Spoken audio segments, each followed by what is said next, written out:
Hey guys, so today I have only 1 hour with the Porsche Taycan GTS and we're going to do a proper review on this car.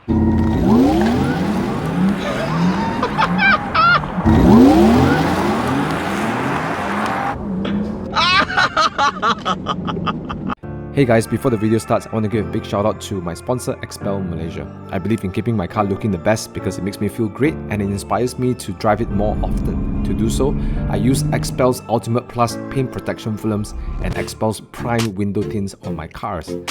I recently drove my new M2 competition 2000 kilometers to Thailand and back, and I had 0 stone chips because of the PPF, and I felt super comfortable and confident all the time because XPEL's Prime window tints blocks out the hot sun and UV radiation as well. Now if you're looking for the best protection for your car and yourself, check out XPEL's Malaysia's page and visit their newest headquarters in PJ. I'll drop the link in the description below for more information. With that, please enjoy this video.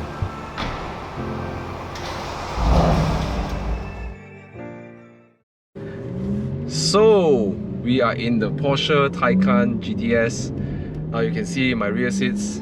On the rear seats we have 2 guys. We have Chiang and HP. And then Ina is over here because there's a very impromptu opportunity to test the Taycan GTS. So I got 1 hour and we're going to explore this car. Now, Taycan GTS.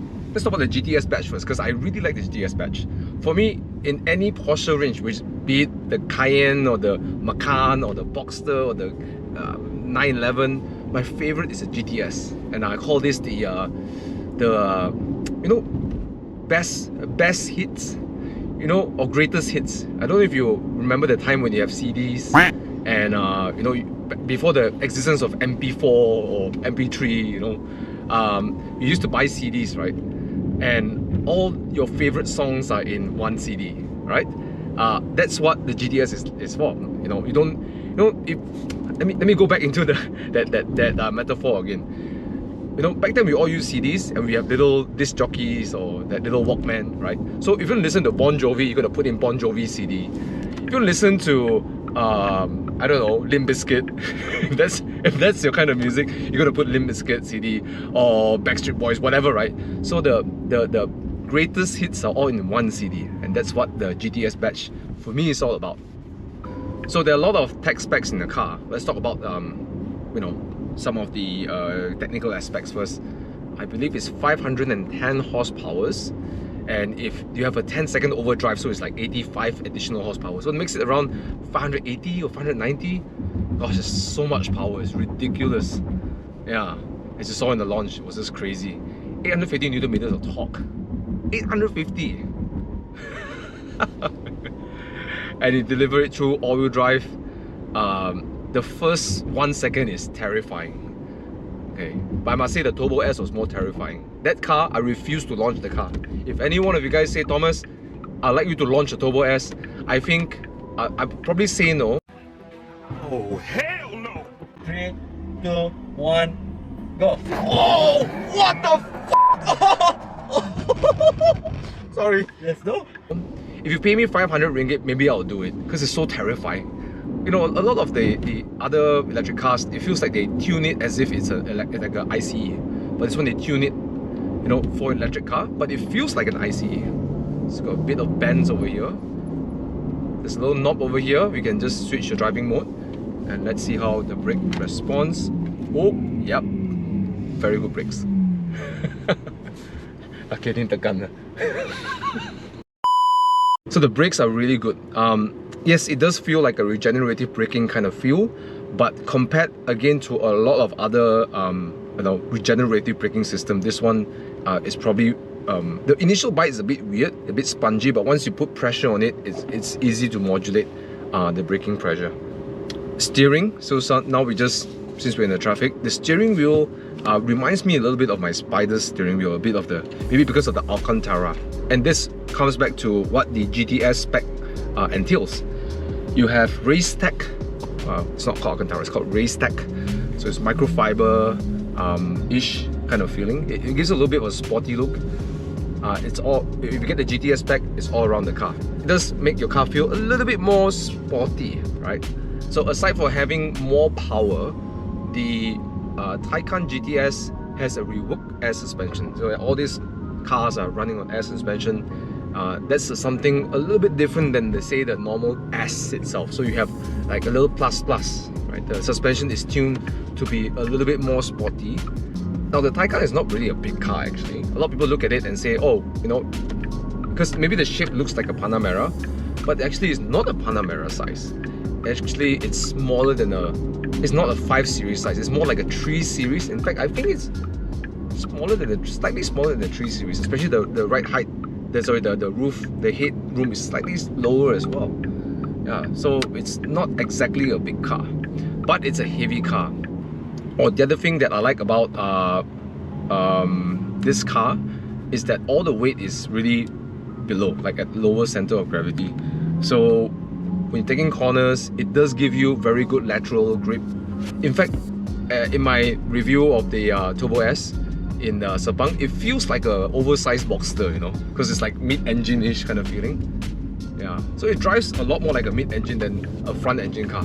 Again, it's deceiving because it looks like a front-engine car, but actually it's a mid-engine kind of like feeling. Yeah. Ready? Yeah.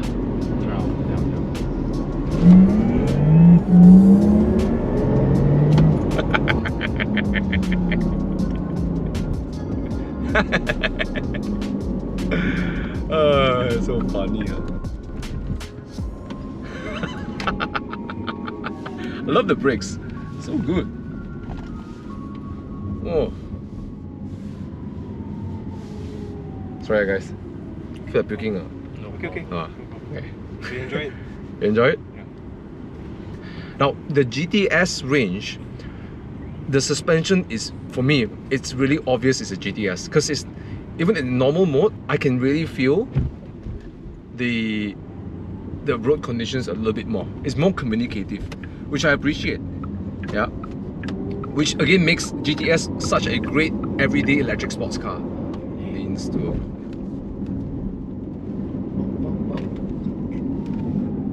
nice, huh? Can modulate brakes in the corner. Huh? Got feel, huh? Got feel, huh? Wow. Hey, this GTS not bad. Huh? I know Taycan don't have this kind of feeling. The GTS is really a worth upgrade. Yeah. This is the superiority of electric cars. It's quiet. There's the lack of vibration. It's something ICE cannot achieve unless you're driving a Rolls Royce or something like that. It's just that refinement. Then when you're slowly pulling off, it just feels so refined. And that makes your day-to-day commute really nice. You know, every time I think about getting an electric car, it's always the Taycan. Yeah, it has to be the Taycan. I really like this car. Yeah, so comfortable. Man, I can spend hours in my car and then I won't feel tired, you know? Yeah, so relaxing. And when you want it to be thrilling, it's thrilling enough. Yeah, you got all the power you need, it's comfortable, it's great on highways, great on traffic, and I think you even have cruise control, and also it's sort of like a pilot assist. Again, this makes the car even more nicer to commute with. If you're getting stuck in traffic, this is the car. Right? There's a lot of debate around whether everyone should be driving an electric car or ICE. I think if you live in the city, electric car does make a lot of sense. Yeah, I know that, you know, the power comes from, you know, from gas, from some cities, and most cities anyways, or coal and non-renewable sources. But the fact that it can discharge a little bit of electricity just to get the car moving forward, that is that efficiency electric cars can provide. That normal cars cannot. ICEs can't do that. The ICE has to keep the engine running and running just to allow the car to inch forward a little bit. Electric car can do that, right? So pair that with the quietness, pair that with the cruise control, adaptive cruise control, lane keeping assist. It's a fantastic car to commute. And I'm just cruising along in the traffic. Normally, if you drive a sports car like me, manual, right, and you see the traffic in front of it, your left leg will start to feel some spasm. Not in the Taycan. Not in the Taycan. You're like, okay, I'll just click a few buttons and I'll just enjoy. Okay, so overall driving experience, definitely can feel the difference in the suspension. The plus points, steering feeling spot on, braking a bit spongy, but more, it becomes, you get used to it. Power, what can I say? More than enough, right? Top end power, I don't know yet about the GTS, but at least on the track, the Turbo S feels sufficient. I think above 180 it starts to sort of lose its breath, but it's, I mean, I don't know how many of you drive above 180, but it's fast enough, right? It's really fast enough. Can it be having all of these features together? Can it be a daily sports car? I think it can. Yeah, it can be a daily electric sports car. Will it replace a sports car? Probably not. Right? But it definitely will give you fun. Yeah. So, quite a ride, wasn't it? I'm really impressed by how the car drives, and it does feel a little bit more special than the normal Taycan. Yeah. So let's do a little bit of walk around and discover what else we have on the exterior and also the interior that comes with the GTS badge, right? So the most notable one, first thing is they have a 21-inch Spider RS rims. They're huge, man. I mean, look at that. It's 21 inches. Look at that. It's huge. Look at the size of the calipers, man. Damn. Right? And the other notable thing on the GTS range, they all have the black color glossy trims, and they call the sports design as well. So you can notice all the black little things over here are more pronounced. The side vents a bit more aggressive. The front lips. So the car looks a little bit more aggressive with the GTS. And if I'm not mistaken, I could be wrong, the ride height is maybe slightly lower as well. Okay, if you're gonna get the Porsche Taycan, make sure you get this spec on your car. How cool is that? Alright, so you got two little ports like this on both sides. One is for DC and one is for AC charging. Talking about the battery, I think the battery does roughly around 500, so they say 500 kilometers of range. Again, it depends on how you put your foot down and whether you're going to cruise or not or whatnot, but I think 500 kilometers is very, very usable. In fact, I think you can get from KL to Penang, again, provided you don't put your foot down, right? But which means if you come back to KL, you got to charge your car at Penang as well. But nowadays, you got DC charging. If you have the maximum kilowattage that the car can match, which is 240 or 270, I can't remember. 270, I believe. You can go from 5% up to 80% in just 22 minutes. So that's actually not too bad, right? If you need that fast charging. But otherwise, you can charge it at home. You can charge it in, you can just drop by Porsche and just charge your car at those DC charging stations like Shell Recharge and stuff like that, right? Now, there are a lot of external cues, but I really want to focus on the interior as well. Okay, welcome to the interior of the Taycan GTS. I know that we've spent some time already, but I want to really walk you through some of the awesome specs in this interior. First of all, race tags all around. Again, it looks really nice, feels a little bit more sporty. I would like to have race tags, okay? So check out this optional spec over here. If you're going to get a Taycan, get this, right? So this is the Porsche variable light. This is the panoramic roof with the variable light system, right? So what you can do is change how much light gets into the car, and you do it through electricity. So if you just keep looking up there, I'll just press the button to show how it works, right? So this is matte, so it's entirely sort of like covered, sort of shaded. And if I press clear, ta-da! There you go. You got a clear screen. It's not exactly clear, but you get more light coming in, right? So you got matte, and then you got semi, right? Which is this little funky pattern like this, and then you got bold, just a different pattern, right? But I would much prefer to have clear. It just makes the car feel bigger, right? Especially important because the car is not really big, so it gives you that illusion that it's a larger car. So one thing Porsche really nails, again, is the ergonomics of the car. I really like this design where you feel a bit cocoonish in this place. Like this is your space and that's your passenger space, separated by this center console. All right, so you have your aircon controls over here, which is bright. I know it's all touchscreen. It kind of matches the theme of an electric car.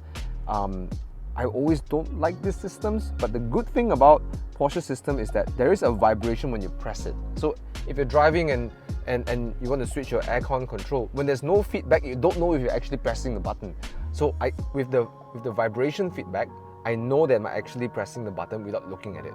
So that's a great touch to ergonomics. You can control your music over here, you can control your car stuff over here, right? You know, all over here, right? So if I want to manage the drive mode, I can press this.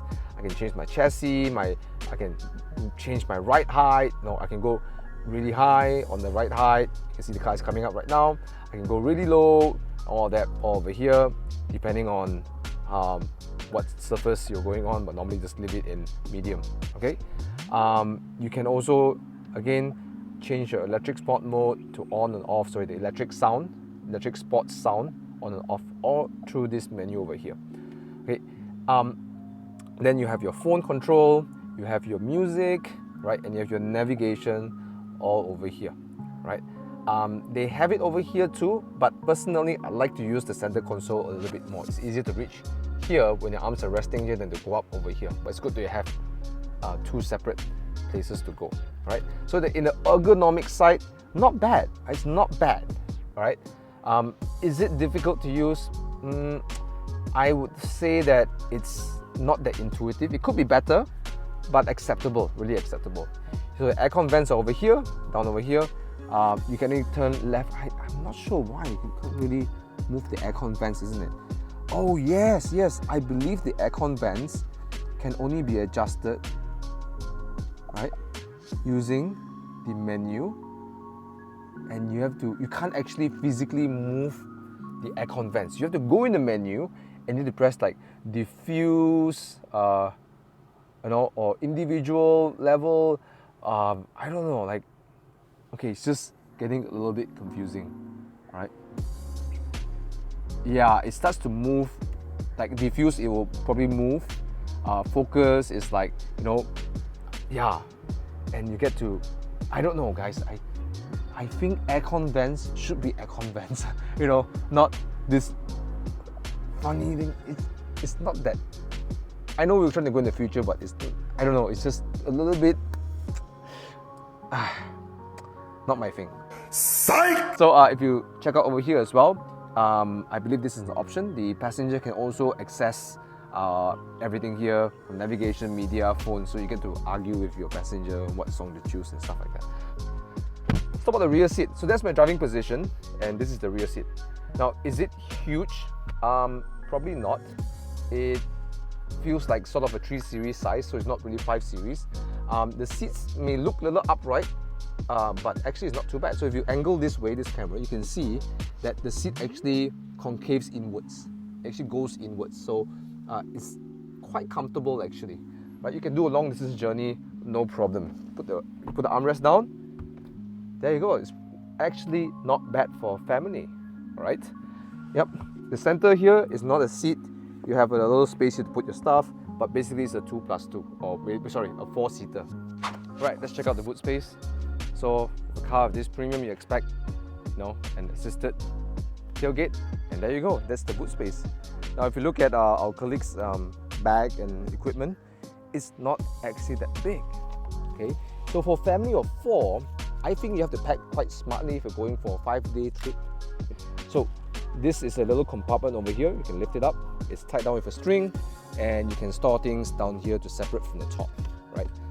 Pretty useful if you know, have items that don't want to be squashed by bigger items. So pretty good touch over there. You have 2 side pockets over here. You can put things in here. You got little straps over here as well, so you can do this. And then you got the tether, you know, spots over there. Yeah. So the boot isn't that huge. Wouldn't say that is the best boot space, but well, you got a pretty good looking car, right? Sometimes you got the balance between good looking and boot space. So we didn't talk about the front boot space. Yes, it's not very big, but to compensate for the loss of space behind, you got a little bit more in front over here. Maybe you can put in your backpack, but that's pretty much it. All right. Okay guys, so that's it. That's my short little stint with the Porsche Taycan GTS. I gotta tell you, When I first got this car, I was like, but after driving it for around 30 minutes to 40 minutes, I really like it. Yeah. And if I were to move into the electric world, it would definitely be the Taycan GTS. But the only caveat is, I will go for the Taycan GTS Sport Turismo because I like the wagon shape a little bit more. Yes, it does lose a bit of practicality in the boot space and stuff like that, but it does drive special, it feels special. And all the package that comes with the GTS badge, and this one comes with the rear wheel steer, it's really worthy of the title of everyday electric sports car. Yeah, and it looks good, isn't it? It looks really good. Yeah. So that's it for this video. If you enjoyed it, please help me hit the like button and subscribe to the channel. And let me know in the comments below which model of the Taycan would be your pick. Till the next video, take care and keep it 100%. Peace out.